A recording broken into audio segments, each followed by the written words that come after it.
सोहन एक मेहनती किसान था। रोज करे धूप हो या करे ठंड, सोहन नहीं रुकता है। रोज पूरी मेहनत से अपने काम को पूरी ईमानदारी से करता है। आज भी सोहन अपने खेत में काम कर रहा था। कड़ी धूप भी, दोपहर का समय था। सोहन पसीने से भरा हुआ था। इस बार की फसल बहुत अच्छी हुई है। ऐसे ही चलते रहा तो कुछ ही सालों में मुखिया जी का पूरा कर्जा दूर हो जाएगा। फिर रात को चैन की नींद सो पाऊंगा। इस बार की फसल बहुत अच्छी हुई थी। फसल सोने की तरह चमक रही थी।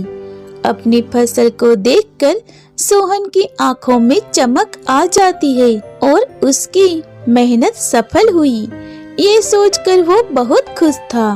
उसी समय उससे मिलने उसका दोस्त राकेश आता है।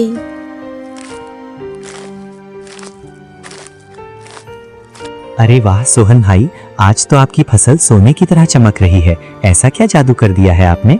सब ऊपर वाले की कृपा से हुआ है। अगर पूरी लगन और मेहनत से अपना काम करो तो मेहनत का फल मिलता ही है। सही कह रहे हो सोहन भाई। देखो आज आपकी मेहनत किस तरह से चमक रही है। इसकी चमक दूर तक पूरी तरह से फैली है। सब आपकी मेहनत का नतीजा है। हाँ भाई, अगर कुछ साल ऐसे ही कमाई होती रहे तो मुखिया जी का कर्जा पूरी तरह से खत्म हो जाएगा। मुखिया जी की बातों से सोहन को उसके उन दिनों की याद आ जाती है जब उसकी फसल अच्छी नहीं हुई थी। घर में खाने को भी कुछ नहीं था।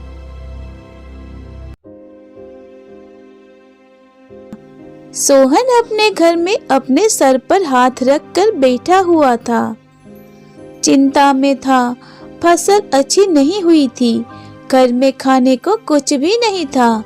उसके सामने उसकी पत्नी सुषमा और सुषमा की गोद में उसका 1 साल का बेटा राहुल था, जो भूख के मारे रो रहा था। सुषमा, ऐसा क्यों हुआ सुषमा? मैंने कितनी मेहनत से अपनी फसल को उगाया था, पर पूरी फसल बर्बाद हो गई। ऐसा मेरे साथ ही क्यों हुआ सुषमा? जो होना था वो हो गया। अब क्या कर सकते हैं?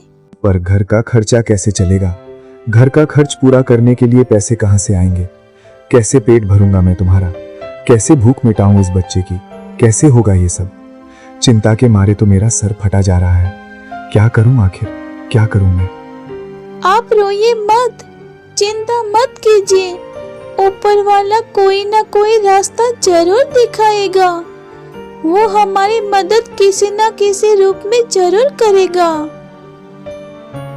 सोहन को थोड़ी हिम्मत मिलती है। फिर दोनों मिलकर सामने रखी शिव जी की मूर्ति को देखकर हाथ जोड़कर विनती करते हैं। हे ऊपर वाले, आज मेरा परिवार भूखा है, खाने को कुछ नहीं है। अब आपको ही हमारी मदद करनी होगी। मुझे मेरे परिवार का पेट भरने में आपके साथ की जरूरत है। तभी सुषमा के दिमाग में एक विचार आता है। वो सोहन से बोलती है, अजी, एक बार मुखिया जी से बात करके देखिए, शायद वो हमारा इस मुश्किल की घड़ी में साथ दे। सही कह रही हो। वैसे भी मुखिया जी ब्याज पर पैसे तो देते ही हैं। उनसे कुछ पैसे उधार ले लेता हूँ, बाद में दे दूंगा। फिर सोहन बिना किसी देरी के मुखिया जी के घर में जाता है। मुखिया जी लोगों को पैसे उधार दे रहे थे। लाइन लगी थी। सोहन भी लाइन में खड़ा हो जाता है। कुछ देर बाद सोहन देखता है कि मुखिया जी के लोग किसी को मार रहे थे। अपने कदम आगे बढ़ता ही है कि तभी एक आदमी जो उसके आगे खड़ा था बोलता है, अरे पहली बार आया है क्या? क्यों खामखा क्यों मार खाना चाहता है? उसने मुखिया जी के पैसे लिए होंगे, चुका नहीं पाया, वही वसूल रहे हैं। वो सब मुखिया जी के हुक्म पर ही हो रहा है। सोहन की बारी आती है। सोहन मुखिया जी से डरते हुए बोलता है, जी, वो कुछ पैसे। ये ले, 10,000 रुपए जल्द वापस लौटा दियो। नहीं, मुझे इतना नहीं चाहिए। अरे मिल गया ना, अब निकल यहाँ से। तू देख नहीं रहा है कि लाइन कितनी लंबी है और इतना टाइम नहीं है मेरे पास हर किसी के लिए। निकल, चल निकल। सोहन को जितनी खुशी थी उतना ही डर गल रहा था। उसके दिमाग में यही चल रहा था कि अगर सही समय पर वो ये पैसे वापस नहीं लौटा पाता तो क्या होगा। सोहन वहाँ से बिना किसी देरी के अपने घर में चला जाता है। घर पर सुषमा सोहन के हाथों में इतना पैसा देखकर बहुत खुश हुई। अजी, इतने पैसे, ये तो घर का खर्चा निकलने के लिए काफी। मुखिया जी तो बड़े ही दयालु इंसान है, खामखा लोगों ने उन्हें बदनाम कर दिया है। सुषमा पैसों को देख बहुत ही खुश थी, पर सोहन मुखिया जी के घर का दृश्य देख बहुत ही डरा हुआ था। उसके दिमाग में तो यही चल रहा था कि मुखिया जी का कर्जा दूर कैसे होगा।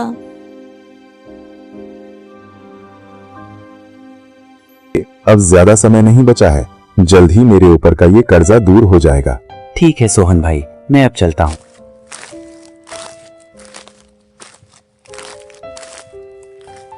सोहन के खेत का काम पूरा करने के बाद अपने घर में जाता है। घर में उसका बेटा जो अब 4 साल का हो चुका है खेल रहा था और सुषमा अपने घर का काम कर रही थी। सुषमा, बहुत भूख लगी है, जल्दी से कुछ खाने को हो तो दे दे, फिर वापस खेत पर भी जाना है।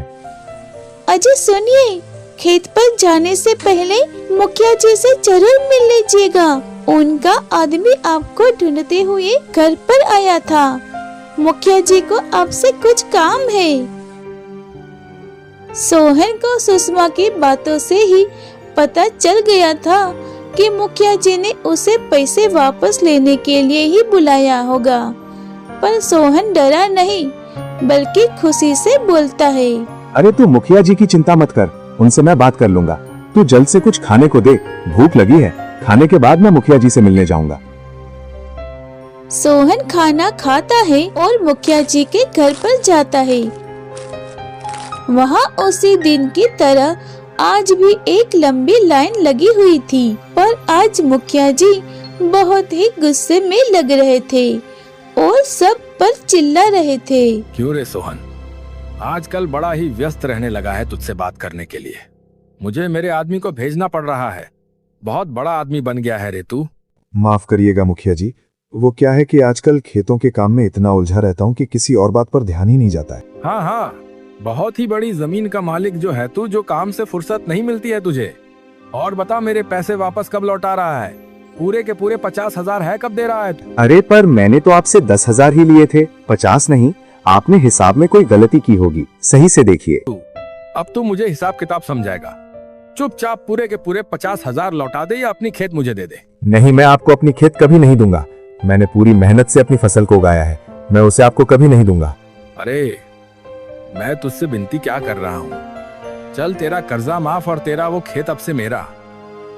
उसके बाद लाल यादव इशारा करता है और उसके आदमी सोहन को वहाँ से धक्का देकर भगा देते हैं। सोहन वहाँ से अपने खेत को आखिरी बार देखने जाता है। अब आखिरी बार देख लेता हूँ अपनी मेहनत को। पता नहीं वो मुखिया के दिमाग में क्या चल रहा है। एक क्षण में उसने मेरी पूरी जिंदगी बर्बाद करके रख दी। कितनी मेहनत से मैंने अपनी फसल को उगाया था। सोहन अपनी फसल को देखकर रो रहा था। लालची मुखिया ने उसकी पूरी मेहनत को छीन लिया था, उसकी उम्मीद पर पानी फेर दिया है। सोहन बहुत ही उदास था। तभी उसकी नजर पास में चल रही गाय पर जाती है। वो सोहन की फसल को खा रही थी। अरे अरे, कहीं और जाओ, ये मेरी मेहनत है, तुम इसे क्यों खा रही हो? कहीं और जाओ और देखो ना, आसपास हरी हरी घास भी तो है, उसे क्यों नहीं खा रहे हो तुम? अरे तुम्हें क्यों दिक्कत हो रही है? ये खेत तुम्हारा है क्या? अरे किसने बोला? पता नहीं है क्या कि ये खेत मेरी मेहनत का नतीजा है? किसने बोला? अरे भाई, इधर उधर कहाँ देख रहे हो? मैंने बोला। और ये किस सोच में डूब गए हो तुम?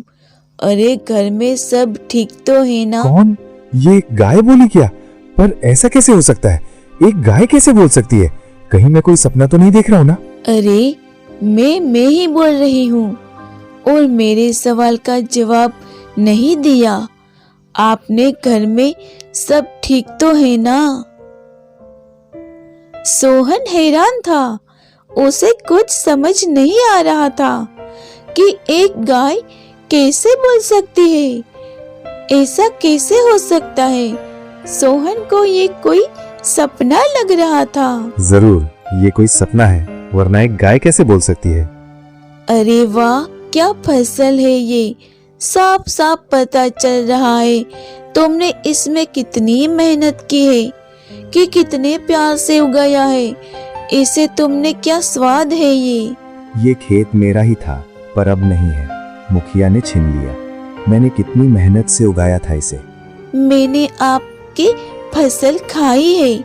आपको ऐसे रोते हुए नहीं छोड़ सकती हूँ। मैं मुखिया का कर्जा ही है ना, मुझे ले चलो, मैं कर दूंगी। हाँ, वैसे भी खेत तो हाथ से चला ही गया। पेट भरने के लिए कुछ तो करना ही होगा। तुम्हारा दूध ही बेच लूंगा। सोहन गाय को लेकर अपने घर जाता है और सुषमा को पूरी बात बता देता है। सुषमा थोड़ी निराश होती है। अरे नाश मिटे उस मुखिया का। मैंने उसे कितना अच्छा आदमी सोचा था। उस जैसा लालची आदमी तो मैंने आज तक कभी नहीं देखा। मेरी तो बद्दुआ है कि उसकी सारी चोरी की कमाई तबाही हो जाए। अरे ऐसा नहीं बोलते, वो जैसा भी हो, हम कर भी क्या सकते हैं। ये गाय मिली है, वैसे भी कर्जा तो दूर हो ही गया। अब इसका दूध बेचकर गुजारा कर लेंगे। पर आप किसी से कहना मत कि ये बोल सकती है। हाहाकार मच जाएगा पूरे गांव में बोलने वाले गाय का नाम सुनकर। मेरा नहीं, तू अपनी जबान पर लगाम डाल, तू ही बरबोली है। अगले दिन सूरज उगता है। सूरज के साथ ही सोहन भी अपनी लाई गाय का दूध निकालने आ जाता है। गाय का मूड बहुत ही अच्छा था। चल पूरा कर ले अपनी फसल की कीमत। सोहन पहले हाथ जोड़कर गाय को प्रणाम करता है और उसका दूध निकालने लग जाता है। सोहन जैसे ही दूध निकालता है, दूध दिखने में थोड़ा अजीब था। ये क्या है? दूध जैसा तो नहीं? चख कर देख लो तो पता चल जाएगा। अरे ये तो हाँ, घी है। बोलने वाली गाय जो घी देती है। देखो, मुझे आप पर पूरा भरोसा है। आप मेरा इस्तेमाल लोगों की मदद करने के लिए ही करोगे। हाँ, मैं समझ गया आपके कहने का क्या मतलब है। और इस घी का स्वाद तो मुंह में घुल सा गया। इतना अच्छा, इतना शुद्ध घी मैंने आज तक कभी नहीं चखा। सोहन फिर बाजार जाता है और घी बेचना शुरू करता है। लोगों को भी घी का स्वाद बहुत पसंद आता है। कुछ ही देर में लोगों की भीड़ जमा हो जाए। ऐसे ही सोहन की घी और भी ज्यादा फेमस हो जाती है। वाह, इस गाय के देसी घी ने तो पूरे गांव का दिल जीत लिया है। कुछ ही समय में मुखिया से अपने खेत को भी चुरा लेंगे। ऐसे ही कुछ समय बीत जाता है। सोहन अपने खेत को पैसे देकर चुरा लेता है, पर मुखिया कुछ खास खुश नहीं था। वो अपने मुंशी से बात कर रहा था। अरे सोहन ने दिमाग खराब कर दिया है। कितनी मुश्किल से तो उसके खेत हाथ लगे थे, उसे भी छीन लिया उसने। जरूर इसका राज उसके उस धीमे में छुपा होगा। क्या स्वाद है उस धीमे का, एक बार खाओ बार बार जाओ। चुप हो जाओ और बंद कर ये सोहन और उसके घी की तारीफें करना, और पता लगा कि क्या चक्कर है उस घी का। क्या छुपा रहा है सोहन, पूरी दुनिया से पता लगा। अरे पर कैसे? शिल्पा को बोल, वो अपने तरीके से पता लगा ही लेगी घी का राज। अगले दिन शिल्पा और सुषमा बात कर रही थी। अरे सुषमा, वाह भाई वाह, कितनी अमीर हो गई है रे तू। थोड़ी मदद कर सकती है क्या? कैसी मदद? अरे पूरी बात तो बता। अरे मेरे घर से कॉल आया था, मेरे पिताजी की तबीयत बहुत खराब है, कुछ पैसों की मदद हो जाए तो अच्छा होता। पैसों की चिंता नहीं है, गाय का घी है ना, उससे निकाल लूंगी। वो घी जो देती है। अरे क्या वो गाय दूध नहीं सीधे घी देती है क्या? नहीं नहीं, ऐसा कुछ नहीं है। ऐसा कैसे हो सकता है? सुषमा अनजाने में ही बहुत कुछ बोल देती है। शिल्पा बिना रुके सीधे मुखिया के घर जाती है और उन्हें पूरी बात बता देती है। मुखिया को बहुत खुशी होती है। सुना ना बेमुंशी, बस उस गाय का चक्कर है। उस गाय के बदौलत ही सोहन इतना आगे बढ़ गया है। चल कुछ लोगों को बुला के छीन लेते हैं उस गाय को। जी सेठ, सही कह रहे हैं आप। लाल यादव बिना रुके कुछ लोगों के साथ सोहन के घर जाता है। आप सभी लोग यहाँ पर क्यों आए हो? अब क्या चाहते हो तुम? अरे बातचीत में समय खराब मत करो और छीन लो इस गाय को। पकड़ो सोहन को। सोहन कुछ नहीं कर पाता और लाल यादव सोहन की गाय को ले जाता है। सोहन अपने गाय को खोकर रो रहा था। ये अंत है तेरा मुखिया, अब ज्यादा समय नहीं बचा है। लाल यादव गाय को अपने घर ले आता है और उसे बांध देता है। चल रे मुंशी, निकाल अब गाय का दूध। क्या? मैं ठीक है, अभी निकलता हूँ। मुंशी घी निकालने जाता है और घी निकालने की कोशिश करता है, पर जब वो घी निकालता है तो दी गई जगह सादा पानी था। मुंशी उससे चौंकता है। छी, कितना बेकार स्वाद है। ये कितना कड़वा था। अच्छा ऐसा है क्या? सुन रहे, बिना किसी देरी के जल्द से जल्द घी निकाल, फिर बाजार में बेचना भी तो है। नहीं नहीं, तेरे लिए तो बिल्कुल नहीं। अच्छा, मुझ से ऐसे बात करने का नतीजा तो जानती ही होगी तू। लाल यादव फिर पास ही में रखी छड़ी को उठाता है और उसकी तरफ मारने के लिए आगे बढ़ता है। लाल यादव छड़ी से ये ले, और मेरी बात नहीं मानेगी तू, ये ले। अब पता चला मेरी बात ना मानने का नतीजा क्या हो सकता है। गाय को बहुत मारता है। गाय को भी गुस्सा आ जाता है और गाय लाल यादव एक जोरदार टक्कर मारती है। मुंशी को भी एक टक्कर मारती है। अब पता चला मुझे गुस्सा दिलाने का नतीजा क्या हो सकता। गाय नहीं रुकती और आसपास की दीवारों पर मारती है और कुछ ही देर में लाल यादव का पूरा घर तबाह हो जाता है, पूरी तरह से टूट जाता है। सोहन भी वहाँ पर आ जाता है। बोल, अब किसी को तो परेशान नहीं करेगा? नहीं, मैं आज के बाद किसी को भी परेशान नहीं करूँगा।